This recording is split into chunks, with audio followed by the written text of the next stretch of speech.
அஸ்ஸலாமு அலைக்கும். நோன்பு அப்படின்னா வெறும் பசி தாகம் மட்டும் நினைக்கிறீங்களா? இல்லவே இல்ல. அல்லாஹ்வுடைய தூதர் நபி ஸல்லல்லாஹு அலைஹி வஸல்லம் சொன்ன ஒரு முக்கியமான ஹதீஸ் இது.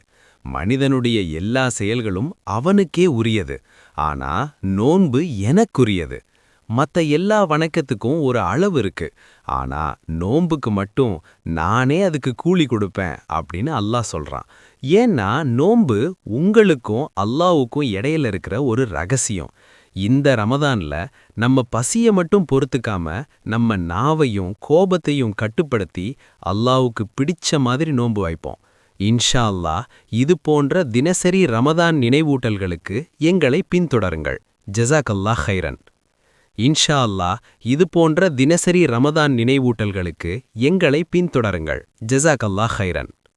நபி அவர்கள் கூறினார்கள், ஆதமின் மகனின் எல்லா செயல்களும் அவருக்கே, ஆனால் நோன்பு எனக்காக. அதற்கான பலனை நான் தான் வழங்குவேன்.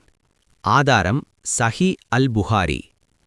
அன்பான சகோதரர்களே, நோன்பு என்பது அல்லாவுக்கு மிகவும் பிடித்த ஒரு வணக்கம். இந்த ரமலானில் நம்முடைய நோன்பை அழகாக பாதுகாப்போம். ஃபாலோ செய்யுங்கள் தினசரி ரமலான் நினைவூட்டல்களுக்கு. அந்த நிலா